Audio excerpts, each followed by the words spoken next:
नमस्ते बच्चों, मैं आपकी हिंदी अध्यापिका सरिता। मेरी कक्षा में आपका स्वागत है। आज मैं आपके लिए 8वीं कक्षा प्रथम भाषा का दूसरा पाठ लाख की चूड़िया का दूसरा भाग लेकर आई हूँ। तो इसके पहले के वीडियो में हमने इस कहानी का पहला भाग देखा था। तो आइए अब देखते हैं इस कहानी में आगे क्या होता है। मैं बहुधा हर गर्मी की छुट्टियों में अपने मामा के यहाँ चला जाता था और एक आध महीने वहाँ रहकर स्कूल खुलने के समय तक वापस आ जाता था। परंतु 2-3 बार ही मैं अपने मामा के घर गया हूँगा, तभी मेरे पिताजी के एक दूर के शहर में बदली हो गई और एक लंबी अवधि तक मैं अपने मामा के गांव नहीं जा सका। लगभग 8-10 वर्षों तक मैं वहाँ गया, जब मैं इतना बड़ा हो चुका था कि लाख की गोलियों में मेरी रुचि अब नहीं रही थी। अतः गांव में होते हुए भी कई दिनों तक मुझे बदलू का ध्यान नहीं आया। इस बीच मैंने देखा कि गांव में लगभग सभी स्त्रियां कांच की चूड़ियां पहनती हैं। बहुत ही कम हाथों में मैंने लाख की चूड़ियां देखी थी। अब एक दिन सहसा मुझे बदलू का ध्यान हो आया। बात यह हुई कि बरसात में मेरे मामा की छोटी लड़की आंगन में फिसलकर गिर पड़ी और उसके हाथ की कांच की तोड़ी टूटकर उसकी कलाई में लग गई और उसे खून बहने लगा। मेरे मामा उस समय घर पर नहीं थे, मुझे ही उसकी मरहम पट्टी करनी पड़ी। तभी सहसा मुझे बद्दू की याद हो आई। मैंने सोचा कि उससे मिल आऊं। अतः शाम को मैं घूमते घूमते उसके घर चला गया। बद्दू वही चबूतरे पर एक मच्छी के नीचे खाट के ऊपर लेटा हुआ था। नमस्ते बद्दू काका, मैंने कहा।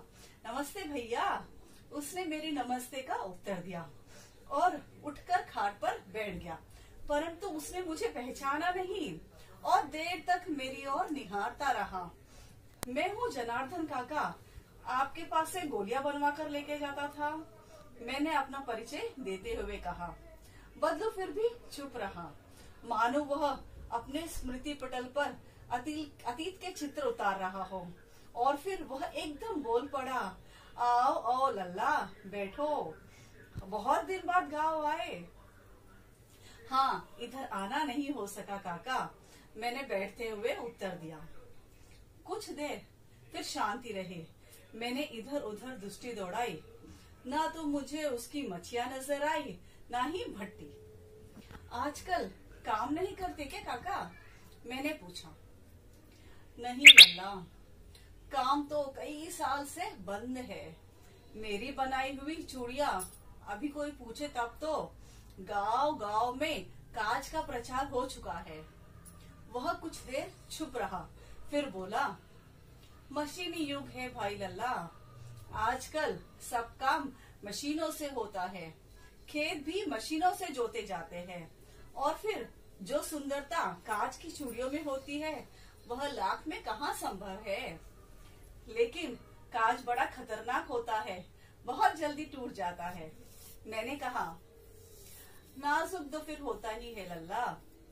कहते कहते उसे खांसी आ गई और वह देर तक खांसता रहा। मुझे लगा उसे दमा है। अवस्था के साथ साथ उसका शरीर ढल चुका था। उसके हाथों पर और माथे पर नसें उभर आई थी। जाने कैसे उसने मेरी शंका भांप ली और बोला, दमा नहीं है मुझे, फसली खांसी है।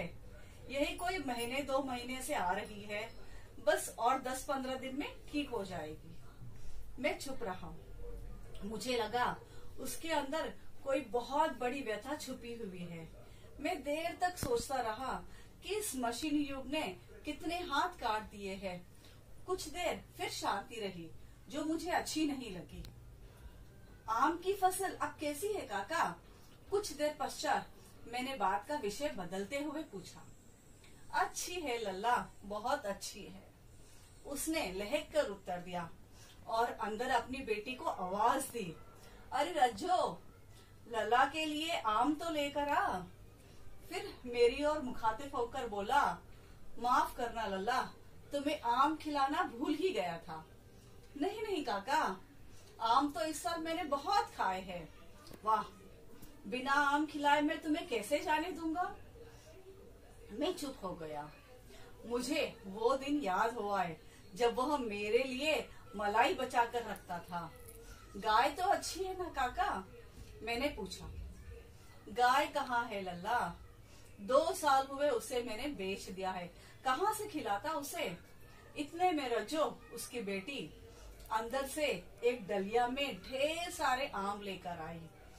यह तो बहुत सारे हैं काका, इतने में कहाँ खा पाऊंगा? मैंने कहा।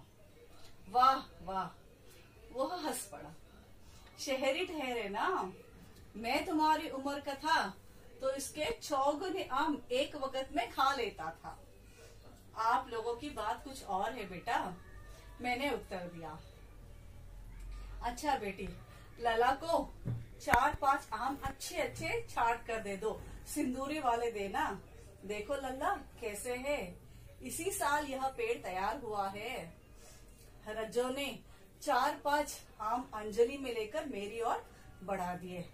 आम लेने के लिए मैंने हाथ बढ़ाया तो मेरी निगाह एक क्षण उसके हाथों पर थिरक गई। गोरी गोरी कलाइयों में लाल लाल लाख की चूड़िया बहुत ही फब रही थी। बदलू ने मेरी दृष्टि देखी और बोल पड़ा, यही आखिरी जोड़ा बनवाया था जमींदार साहब की बेटी के विवाह पर। 10 आने पैसे मुझको दे रहे थे, मैंने जोड़ा नहीं दिया, कहा शहर से लेकर आओ। मैंने आम ले लिए और खाकर थोड़ी देर वहाँ पर बैठा और थोड़ी देर के बाद चला गया। मुझे प्रसन्नता हुई कि बदलू ने हार कर भी हार नहीं मानी थी। उसका व्यक्तित्व कांच की चूड़ियों जैसा नहीं